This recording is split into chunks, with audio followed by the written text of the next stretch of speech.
اللہ تبارک و تعالی نے محبت کرنے کا جو حکم دیا ہے تو وہ اپنی ذات کے ساتھ محبت کرنے کا حکم دیا ہے، اپنے محبوب علیہ السلام کے ساتھ محبت کرنے کا حکم دیا ہے۔ نبی پاک علیہ السلام کی ساری نسبتیں صحابہ، اہل بیت، حضور کی امت کے اولیاء، علماء، نبی پاک کی امت کے مساکین اور حضور علیہ السلام کی ساری امت، جتنے بھی راسخ العقیدہ مسلمان ہیں، ان سب کے ساتھ محبت کا حکم ہے۔ یہ ساری محبتیں اللہ رسول کی محبت ہی کی وجہ سے ہیں، رب رسول کے حکم ہی کے سبب سے ہیں کہ انسان ماں باپ سے محبت کرے، بہن بھائیوں سے محبت کرے، اہل خانہ سے محبت کرے، بیوی بچوں سے محبت کرے۔ یہ ساری محبتیں اس کے سینے میں موجود ہونی چاہیے، لیکن یہ ساری فروعات ہیں، اصل محبت اللہ رسول کی محبت۔ اب یہ دل ہی چونکہ سینے میں اللہ نے ایک بنایا ہے، تو دل ایک ہے تو محبت بھی ایک ہی رہے گی، رب رسول کی محبت۔ باقی جتنی محبتیں ہیں وہ اللہ رسول کی محبت کے تابع، لیکن کچھ محبتوں سے منع کیا ہے۔ ویسے اسلام دین محبت ہے، اسلام بات ہی محبت کی کرتا ہے، کچھ محبتوں سے روک دیا۔ ان میں سے ایک محبت ہے دنیا داری کی محبت، پیسے کی محبت، لالچ، ہرس، ہوس، طمع، اس سے منع کیا۔ یہ جڑ پکڑ جاتی ہے انسان کی طبیعت میں، روحانی زندگی کو ساری کو توڑ کے رکھ دیتی۔ خواہشات کا پیار، مال کا لالچ، یہ انسان کے باطن کے اندر حالات بڑے خراب کرتا ہے۔ قرآن مجید کی جو آیہ کریمہ کا میں نے حصہ تلاوت کیا تو اللہ کریم نے فرمایا المال والبنون زینت الحیات الدنیا، فرمایا یہ مال اور بیٹے دنیا کی زندگی کی رونق ہیں۔ المال والبنون زینت الحیات الدنیا، فرمایا یہ مال اور بیٹے یہ دنیا کی زندگی کی رونق اور زینت ہیں۔ والباقیات الصالحات، فرمایا باقی رہنے والی تو اچھی باتیں ہیں، اچھے اعمال ہیں۔ یہ مال تو جیتی دنیا کا جب تک انسان موجود ہے، مال ضرورت ہے، اور اسلام نے حکم دیا ہے کہ کسی کے آگے ہاتھ نہ پھیلائے جائیں، اپنی ضروریات کی کفالت کے لیے محنت کی جائے، جد و جہد کی جائے، لیکن مال کو کبھی بھی اس طرح نہ لیا جائے کہ صرف اور صرف طبیعت مائل ہی مال کی طرف ہو جائے۔ یعنی ہر وقت یہی سوچنا کہ میں امیر کیسے ہو سکتا ہوں، مشہور کیسے ہو سکتا ہوں، آگے کیسے بڑھ سکتا ہوں۔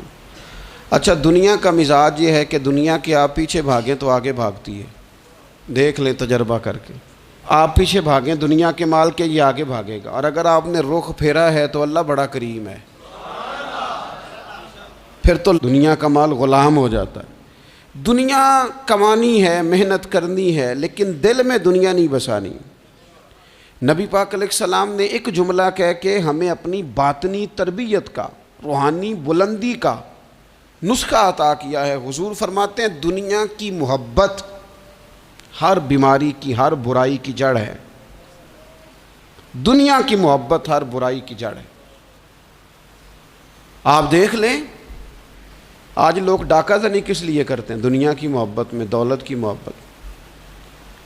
لوگ اپنے کردار سے، اپنے وقار سے ہٹ کر جب بددیانتی کرتے ہیں، خیانت کرتے ہیں، تو کس لیے کرتے ہیں؟ دنیا کی محبت۔ حتیٰ کہ قتل، یعنی انسانی جان اور زندگی کو ہی ختم کر دیا، کس لیے؟ اسے جائیداد چاہیے تھی، مال چاہیے تھا۔ دنیا کی محبت اندھا کر دیتی ہے، ہر بیماری کی جڑ ہے۔ مال ضرورت کے مطابق ضرور ہونا چاہیے، بقدر کفایت ضرور ہونا چاہیے، لیکن اس کو فتنہ کہا، اس کو آزمائش کہا۔ نبی اکرم صلی اللہ تعالیٰ علیہ وآلہ وسلم نے فرمایا مجھے تم پر اس چیز کا ڈر نہیں ہے کہ تم پر غریبی آئے گی، بلکہ حضور فرماتے ہیں مجھے اپنی امت پر ڈر اس بات کا ہے کہ دنیا ان پر کشادہ کر دی جائے گی، ان کے پاس مال آئے گا۔ مال آنا، دنیا آنا، یہ خوف کا مقام ہے، بڑی تباہی کرتی ہے دنیا۔ مال جہاں جہاں آیا ہے فتنہ بھی آیا ہے، اختلاف بھی آیا ہے، حسد بھی آیا ہے، اور بہت سارے مالداروں کے پاس تکبر بھی آیا ہے، الا ماشاءاللہ، غرور بھی آیا ہے، انا نے بھی جرم، یہ سارے فتنے مال کی وجہ سے۔ نبی اکرم صلی اللہ تعالیٰ علیہ وسلم نے بحرین کی طرف قافلہ روانہ کیا تو وہاں سے مال غنیمت آیا۔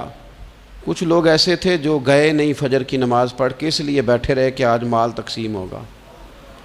تو حضور فرمانے لگے تمہیں پتہ چل گیا ہوگا کہ بحرین سے مال آیا ہے؟ حضور ہمیں پتہ چل گیا تھا۔ تو محبوب فرمانے لگے تمہیں ایک بات بتاؤں، ہر امت کے لیے کوئی آزمائش، کوئی فتنہ ہوتا ہے، میری امت کا فتنہ مال ہے۔ میں بڑی مشکل بات کر رہا ہوں آپ سے، اس کو آپ نے آسان نہیں سمجھنا، یہ بڑی مشکل بات کر رہا ہوں۔ پیسوں کی محبت نہ ہو دل میں، پیسوں کی محبت نکال دیں۔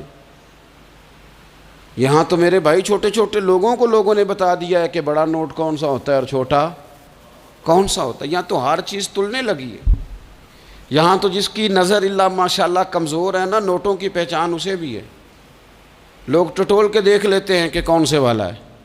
یہ ان چیزوں سے تھوڑا سا اپنے آپ کو باہر نکالنے، ضرورت کی حد تک جو چیز بھی رہے وہ ٹھیک ہوتی۔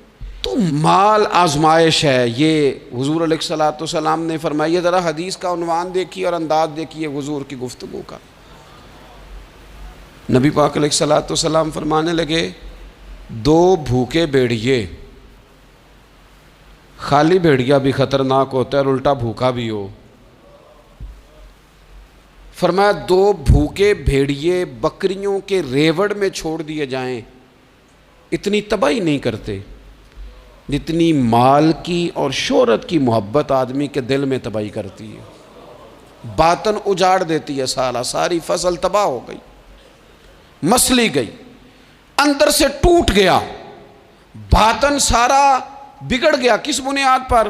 شہرت چاہیے، کسی طریقے مشہور ہو جاؤں، کسی طریقے مال آ جائے، یہ دو چیزیں لے گئیں انسانوں۔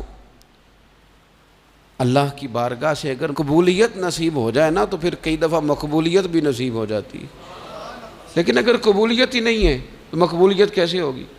تو جو اصل کرنے کا کام تھا وہ لوگ نہیں کرتے۔ تو دنیا کی محبت کا غلبہ نہیں کبھی بھی ہونے دینا۔ مال، حضرت مجدد الفسانی رحمۃ اللہ علیہ فرمایا کرتے تھے کہ کشتی دریا میں رہے تو تیرتی ہے، کشتی پانی میں رہے تو تیرتی ہے، لیکن پانی اگر کبھی کشتی میں آ جائے نا پھر وہ ڈوب جاتی ہے۔ فرماتے تھے بندہ دنیا کے اندر رہے تو گزارا ہو جاتا ہے، لیکن اگر کبھی دنیا دل میں آ جائے نا لے ڈوبتی ہے۔ مال کی محبت نہ پیدا کریں۔ اور یارو، ان لوگوں کے جیبوں میں زیادہ پیسے آ جاتے ہیں نا، ان کے تو ذات سے لوگوں کا تعلق ہی نہیں رہتا، ان کی جیب سے تعلق ہو جاتا ہے۔ پھر تو ان کے جتنے تعلق واسطے ہوتے ہیں وہ جیب کے ہوتے ہیں، پھر تو وہ ذات کی محبت ہی چلی جاتی ہے۔ اس لیے پیسہ ضرورت ضرور ہے، لیکن دنیا کو کبھی بھی دل میں جگہ، اس کو دل میں، دنیا اگر بڑی زیادہ قیمتی ہوتی نا تو میرے محبوب کے گھر میں بڑی ہوتی، لیکن حضور علیہ الصلوۃ والسلام نے اپنے صحابہ سے فرمایا تھا مسافروں کی طرح رہنا، راہ گیروں کی طرح رہنا۔ کن فی الدنیا کانک غریب او عابر السبیل، جس طرح مسافر اور راہ گیر نہیں ٹائم گزارتے، اس طرح۔ مجھے بتائیے، یہ ریلوے اسٹیشن ہے، مسافر ہوتے ہیں نا ریلوے اسٹیشن پہ، کبھی آپ نے دیکھا ہو کہ ایک مسافر کہتا ہے یار اکثر آنا جانا پڑتا ہے تو یہ ریلوے اسٹیشن کی جگہ تھوڑی خرید نہ لوں؟ خریدی کبھی کسی نے؟ بس اسٹاپ کی جگہ تو تھوڑا روز آنا جانا پڑتا ہے، تھوڑی خرید لیتا ہوں۔ آپ بیگ رکھا آپ نے، آپ اٹھ کے گئے وہاں کوئی اور بیٹھ کے، لوگ لڑائی نہیں کرتے، چپ کر کے بیگ اٹھا کے دوسری جگہ بیٹھ جاتے ہیں۔ کیوں؟ انہیں پتہ ہے ہم مسافر ہیں، ٹرین آئی اور ہم گئے، بس آئی اور ہم، فلائٹ آئی اور ہم۔ مسافر لڑائیاں نہیں کرتے، مسافر قبضے نہیں کرتے، مسافر پکے ڈیرے نہیں لگاتے۔ ہمیں ہمارے نبی کریم علیہ السلام نے فرمایا مسافروں کی طرح رہنا۔ مسافر جو ہوتے ہیں وہ جھگڑے نہیں کرتے، عداوتیں نہیں پالتے۔